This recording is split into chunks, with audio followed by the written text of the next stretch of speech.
Have you ever finished styling your hair, looked in the mirror, and thought, why does my hair seem thinner today than it did just a few years ago? Maybe you've blamed your age. Maybe you've blamed your genetics. Or maybe you've convinced yourself that your hair is simply disappearing. But what if I told you that for many women, the biggest problem isn't thinning hair at all? It's one styling habit they've repeated almost every morning for years without realizing it's making their hair look noticeably thinner. And here's the unsettling part. It's the exact same habit millions of women over 60 were once taught was the right way to style their hair. If you're doing it too, you could be adding years to your appearance before you even walk out the front door. Now, I know that sounds dramatic, but stay with me, because over the next few minutes, I'm going to show you 7 surprisingly simple styling changes that can make fine, mature hair appear naturally fuller, softer, and more youthful without extensions, expensive salon treatments, or trying to fight the natural changes that come with age. In fact, one of the final techniques takes less than a minute, yet many professional stylists quietly use it before they let a client leave the salon. Once you notice it, you'll start seeing the difference everywhere in magazines, on television, and even in your own family photos. Before we begin, let me ask you something. Have you ever looked at another woman about your age and wondered why her hair always seems effortlessly fuller, even though you know she doesn't actually have more hair than you? That question puzzled me for a long time. The answer turned out to have very little to do with hair thickness. It had everything to do with how the eye sees shape, light, movement, and balance. Once you understand those 4 things, you'll never style your hair the same way again. If this is your first time here, welcome. This channel is dedicated to helping women over 60 look elegant, polished, and confident with practical beauty advice that actually works in real life, not complicated salon tricks or trends that only look good under studio lights. And before we dive into the first mistake, I'd love to hear from you. What's the biggest challenge you face with your hair right now? Is it thinning at the crown, flat roots, fine texture, or simply feeling like your old routine doesn't work anymore? Leave your answer in the comments, because chances are another woman is struggling with the very same thing, and your experience might encourage her. Now, let's start with the mistake that quietly causes almost every other styling problem. The surprising part is that it usually happens before most women even realize they've started styling their hair. Step 1. You're flattening your hair before you even begin. Let me ask you a question. When you style your hair in the morning, what's the very first thing you do after picking up your brush or blow dryer? For most women, the answer is almost automatic. You smooth. You brush. You pull everything neatly into place. After all, that's what many of us were taught years ago. Smooth hair meant polished hair. Controlled hair meant elegant hair. And back then, that advice wasn't wrong. The problem is, your hair has changed, but your routine probably hasn't. That's why so many women wake up one day, look in the mirror, and think, my hair suddenly looks so much thinner. The truth is, it usually didn't happen overnight. It happened one morning at a time. Every time the roots were pressed flat, every time the hair was directed tightly against the scalp, every time volume was unintentionally smoothed away before it ever had a chance to exist. Here's something that surprised me when I first learned it. 2 women can have almost the exact same amount of hair, yet one appears to have noticeably fuller hair than the other. Why? Because our eyes don't measure the number of hairs on someone's head. They judge the overall shape first. Imagine walking through a beautiful garden. One flower bed is full, layered, and overflowing with height. The other has the same number of plants, but they've all been pressed flat against the soil. Which one feels more abundant? Exactly. Your hair works the same way. The moment the roots lose their lift, the eye begins noticing something else instead, your scalp. And once the scalp becomes the focus, the entire hairstyle starts looking thinner even if you've barely lost any hair at all. This is one of the biggest reasons women tell me, "I feel like my hair has aged me." It's often not the amount of hair that's changed. It's where the eye is being drawn. Here's a simple experiment I'd love for you to try tomorrow morning. Before you dry your hair the way you normally do, gently lift each section upward as you dry, instead of pulling everything straight down. You don't need dramatic teasing. You don't need stiff volume. You're simply creating a little breathing room between your roots and your scalp. That tiny change allows light to move differently across your hair, creating soft shadows that naturally make it appear fuller. Many women notice the difference immediately, not because they suddenly have more hair, but because people stop noticing what isn't there and start noticing what is. Now, you might think that's the biggest mistake. It isn't. In fact, many women who successfully create beautiful lift accidentally erase all of it less than 2 minutes later. And the surprising part is, most of them don't even realize they're doing it. Step 2. The hair part you've worn for years may be working against you. Let me ask you something that might surprise you. If I looked at 10 women over 60, what do you think is one of the first things I'd notice? Their haircut? Their hair color? Actually, I'd probably notice their hair part. Not because it's fashionable, because it quietly changes what everyone else sees first. Here's why.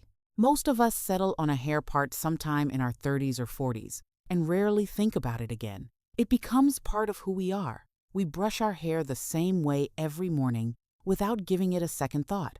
But your hair doesn't stay the same simply because your routine does. As the years pass, many women notice their hair becoming finer around the crown or temples. The change is usually so gradual that it's almost impossible to see day by day. Then one morning, you catch yourself under bright bathroom lighting and think, when did my scalp become so visible? It feels sudden, but it rarely is. Often, it's your familiar part quietly revealing changes that have been happening all along. Here's something many salon professionals do almost instinctively. Before recommending expensive treatments or dramatic new hairstyles, they'll make one tiny adjustment. They'll move the part. Sometimes only half an inch. Sometimes they'll soften it into a gentle zigzag instead of a perfectly straight line. The client usually doesn't walk out saying, "My part looks different." She walks out saying, "My hair looks fuller." That's because your eyes don't study every individual strand. They look for balance. They look for softness. They look for shape. The moment more hair gently overlaps the areas where your scalp is most visible, the entire hairstyle begins telling a different story. Tomorrow morning, try this. Before automatically creating your usual part, move it slightly to one side.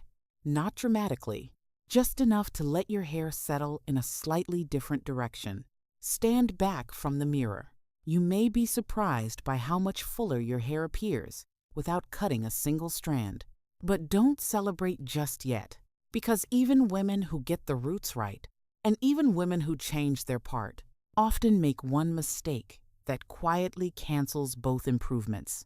Before breakfast, and it usually starts with a shopping trip. Step 3. The more products you buy, the flatter your hair can become.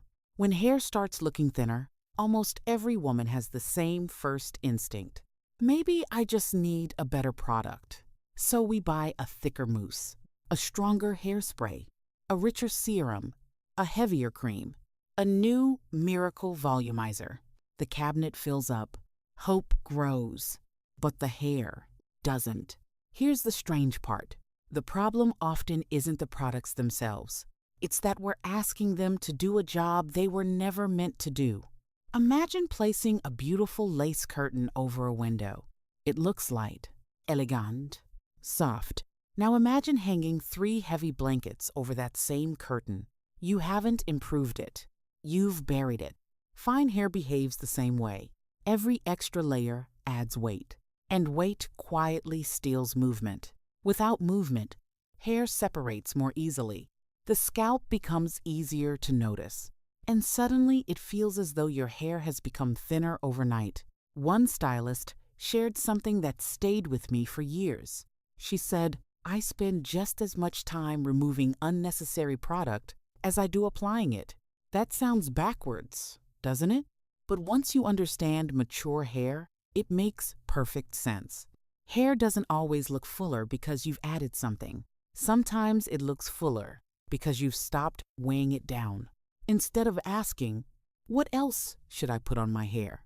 try asking, "What could I leave out tomorrow?" The answer might surprise you. Many women discover that using fewer products gives them more lift, more movement, and a hairstyle that looks healthier all day. But here's where almost everyone gets caught, even after creating lift, even after using lighter products. Many women unknowingly destroy the illusion of fuller hair during the final few minutes of styling. And it happens because we're chasing something that mature hair doesn't actually need. Step 4. Stop chasing perfect hair. Can I tell you a secret that took many women years to discover? Perfect hair is often the enemy of youthful hair. Think about the most elegant woman you know. Maybe she's a friend, a neighbor, someone you admire at church. Or perhaps you've noticed a woman whose hairstyle always seems effortlessly beautiful. Now ask yourself this: does every strand stay perfectly in place? Probably not. Instead, her hair has softness, gentle movement, natural texture. It looks lived in, not messy, but relaxed. That's exactly what gives it life. Many women accidentally do the opposite. They smooth, brush, spray, adjust, brush again, spray again. Then they stand close to the mirror searching for one tiny hair that isn't cooperating. Before long, they flatten the very volume they worked so hard to create. Here's something professional stylists understand. They aren't trying to make every strand behave. They're trying to create the impression of healthy, balanced hair. Those are two very different goals. A little movement around the face creates softness. A gentle bend catches the light. Tiny variations create depth. Your eyes interpret all of those little details as fullness. Tomorrow morning, I'd like you to try something different. When you think you're finished, step away from the mirror. Take 3 slow steps backward. Instead of looking at individual hairs, look at the overall shape. Ask yourself, does my hair look soft? Does it frame my face? Does it still move naturally? If the answer is yes, stop. Don't chase perfection. Protect the shape you've already created, because in just a moment, we're going to uncover the styling principle that quietly connects everything we've talked about so far. It's the one adjustment that makes women with fine hair look effortlessly polished, even when they don't actually have more hair than anyone else. If you've made it this far, you've probably noticed something. None of the changes we've talked about require expensive extensions, or miracle products, or trying to turn back the clock.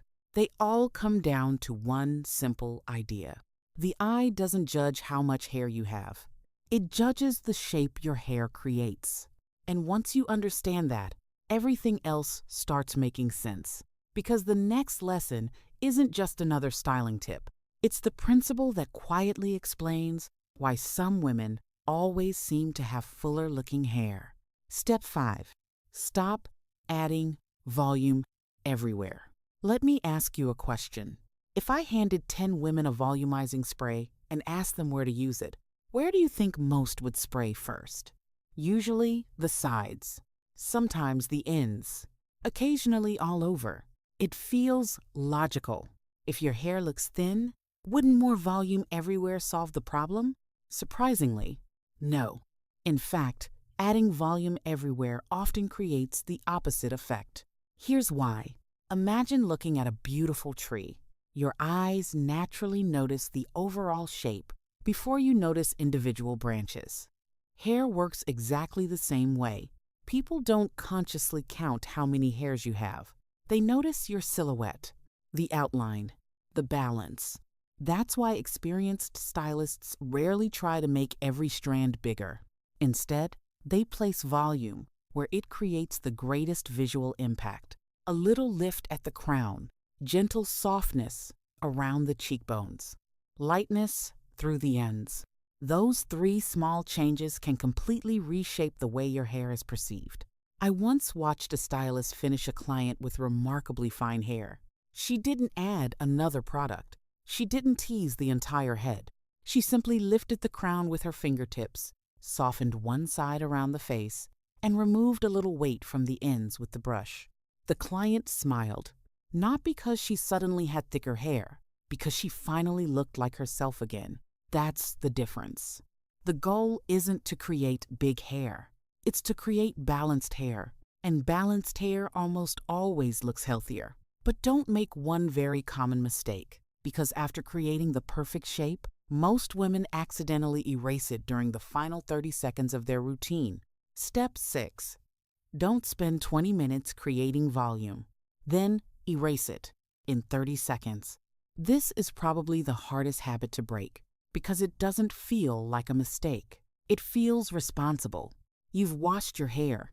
You've dried it carefully. You've created lift. You've softened your part. You step back, and everything looks good. Then that little voice appears.